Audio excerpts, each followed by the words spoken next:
Assalamualaikum warahmatullahi wabarakatuh. Apa kabarnya? Semoga tetap baik-baik saja dan selalu semangat walaupun dunia sedang tidak baik-baik saja. Dan jangan lupa untuk hashtag stay at home atau berdiam diri di rumah agar pandemi ini segera berakhir. Oke?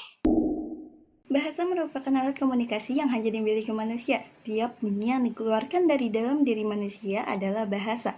Dengan demikian, bahasa bisa menjadikan pembeda antara manusia dengan makhluk ciptaan Tuhan yang lainnya. Coba deh aku mau nanya. Kira-kira di sini siapa ya yang suka mencemooh temannya dengan sebutan nama hewan? Ayo ngaku. Kalau ada, coba deh periksa temannya itu. Dia bisa nggak sih berkomunikasi? Dia bisa nggak sih menggunakan bahasa? Kalau bisa, berarti dia nggak cocok dipanggil dengan nama hewan. Jadi kalian nggak boleh mencemoohnya lagi ya. Kembali kepada pembahasan, bahasa memiliki 4 keterampilan. Pertama, menyimak. Kedua, berbicara. Ketiga, membaca. Dan yang keempat, menulis. Pada kesempatan kali ini, saya akan membahas mengenai keterampilan membaca. Nggak cuma saya aja sih, tapi kita semua. Secara umum, anak-anak diajarkan membaca ketika memasuki taman kanak-kanak atau bahkan sebelumnya. Biasanya ketika awal belajar, anak-anak akan diajarkan mengenal huruf, angka, dan juga tanda baca. Ketika telah mahir dan dianggap mampu, pembelajaran dianggap selesai. Padahal ini adalah pola pikir yang salah. Membaca tidak hanya sekedar mampu dan bisa, melainkan membaca juga harus bisa memahami isi teks serta aspek-aspek yang mengelilinginya. Dengan membaca yang seperti itu, kita bisa mendapatkan pembelajaran ekstra dari apa yang kita baca. Dengan demikian, keterampilan membaca diperlukan perkembangan lebih dari sekedar mampu dan bisa.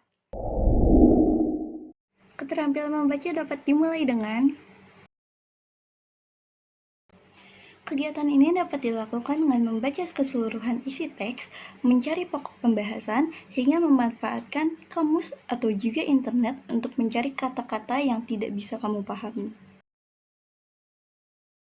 Mempertanyakan isi teks mengenai isu-isu yang ditampilkan dalam sebuah teks dapat meningkatkan rasa penasaran kita, rasa ingin tahu, rasa kurang akan informasi, dan kita akhirnya mencari tahu jawaban itu dan kita memperkaya informasi yang akan kita dapat.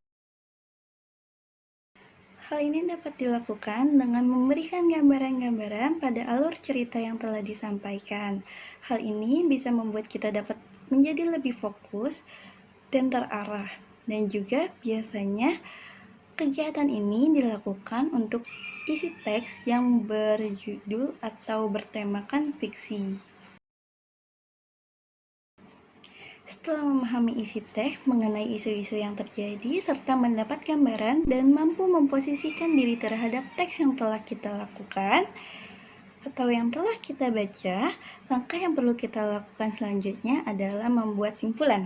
Simpulan ini dapat kita gunakan sebagai berita kepada orang lain yang belum membaca teks tersebut atau juga bahan diskusi dengan sesama orang yang telah membaca teks tersebut. Mendiskusikan isi teks yang telah kita baca dengan sesama orang yang telah membaca teks tersebut dapat menjadi menyenangkan karena setiap orang memiliki perspektifnya masing-masing.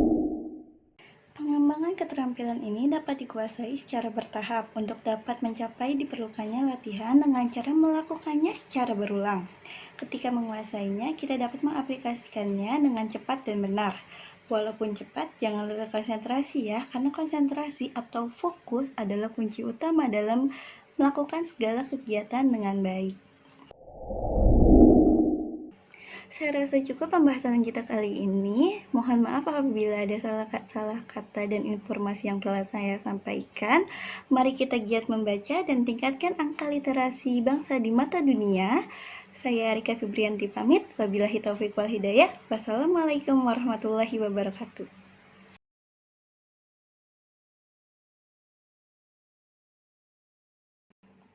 Hei, sama, tapi mau bagaimana lagi? Kita tetap harus sabar dan jangan egois. Mari kita sama-sama menghentikan penyebaran. Jangan keluar rumah. Kita tetap harus menunggu agar dunia menjadi lebih baik dan kita dapat beraktivitas bersama kembali.